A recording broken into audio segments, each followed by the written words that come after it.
This is Fair Chance Media. We tell stories about systems, the systems that decide who gets access, who gets safety, and who gets left taking the risk. From technology and cities to mobility, infrastructure, and power, we look at how the world actually works and who it really works for. Because progress isn't neutral and safety isn't evenly distributed. This is Fair Chance Media. Let's begin. Picture New York City as two cities stacked on top of each other. One city is made of steel, speed, and rules written for cars. The other city is made of people, walking, biking, waiting, living. Now picture one person whose life somehow connects. High-frequency trading, peer-to-peer file sharing, and a long-running effort to remake the streets of New York. That person is Mark Gorton, founder of LimeWire, founder of Open Plans, and a quiet but persistent force behind New York City's modern bike and livable streets movement. Today, we're doing the full story, the ambition, the controversy, and the good, especially what he helped make possible for bicycles and public space in New York. Welcome back to the show. Today's episode is about Mark Gorton. If you only recognize the name from LimeWire, that makes sense. For a generation, LimeWire was the internet. But that chapter, while famous, is only part of the story. The longer arc, the one that still shapes daily life in New York, runs through streets, sidewalks, bike lanes, and public space. To understand that arc, we need to start with how Gorton thinks about systems. Mark Gorton's career falls into three major phases. First, finance and trading technology. He founded Tower Research Capital, a firm known for computerized and high-frequency trading. Second, consumer internet infrastructure.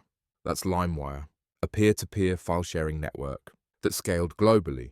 And third, civic systems, urban planning, open data, streets as public space. These aren't random pivots. They share a common theme. Gorton focuses on systems where small design choices create massive downstream effects, markets, networks, and streets. Let's talk about LimeWire. LimeWire was a peer-to-peer file-sharing application. Instead of downloading files from a central server, users shared files directly with each other. That architecture mattered. It was fast, it was resilient, and it was extremely hard to control. It also became deeply controversial. Music and movie files spread rapidly. Copyright laws struggled to keep up. LimeWire became one of the most visible symbols of early internet disruption. In 2010, a federal court ruled that LimeWire induced copyright infringement. The platform was shut down. In 2011, Gorton and LimeWire reached a major settlement with record labels. From a legal standpoint, the story ended there. But from a systems standpoint, LimeWire revealed something important. Gorton was willing to build tools that collided directly with existing power structures. That instinct would resurface later. This time, on city streets. In 1999, Mark Gorton founded what would become Open Plans, originally called the Open Planning Project. The goal was simple, but ambitious. Use technology, data, and organizing to help citizens understand and shape their cities.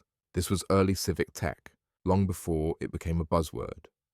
One of Open Plan's most influential contributions was GeoServer. GeoServer is open source software for publishing and sharing geospatial data. That may sound technical, but the impact is very real. If you want safer bike lanes, you need data, crash locations, street widths, traffic volumes, curb usage. GeoServer made that data easier to use and easier to share. Infrastructure starts with visibility. Open Plans didn't just build tools. It helped build narratives. Two projects became especially influential: Streetsblog and Street Films. Streetsblog reported daily on transportation and urban planning. Street Films showed what safer streets could actually look like. Protected bike lanes, pedestrian plazas, open streets. Ideas that once felt radical started to feel normal. This matters because bike infrastructure doesn't fail on design alone. It fails politically. These platforms made bike lanes legible, shareable, defensible. They turned abstract policy into lived experience. So what did Mark Gorton actually do for bicycles in New York? First, funding and support. He backed advocacy organizations and the broader ecosystem pushing for safer streets. Second, institution building. He helped sustain the media, tools, and data infrastructure that made bike policy harder to ignore and harder to reverse. Third, Governance thinking. One of the most important ideas to come out of open plans is the Office of Public Space Management. The concept is straightforward. Streets are public space, but no single agency truly manages them that way. An Office of Public Space Management would treat streets more like parks, actively managed, maintained, programmed, protected. For cyclists, this matters, because bike lanes fail when no one owns them. Blocked bike lanes, faded paint, inconsistent enforcement. These aren't design problems. They're management problems. Public space needs governance, not just planning documents. Zooming out, a pattern emerges. LimeWire challenged, centralized control of information. Open plans challenged, centralized control of cities. In both cases, Gorton focused on leverage points, changed the infrastructure, and behavior follows. Streets shape how people move, how long they linger, how safe they feel. Bike lanes aren't decoration, they're code.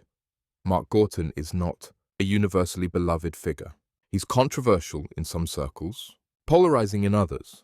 But if you look at New York City today, protected bike lanes, pedestrian plazas, open streets, you can see the imprint of a long campaign to treat streets as places for people.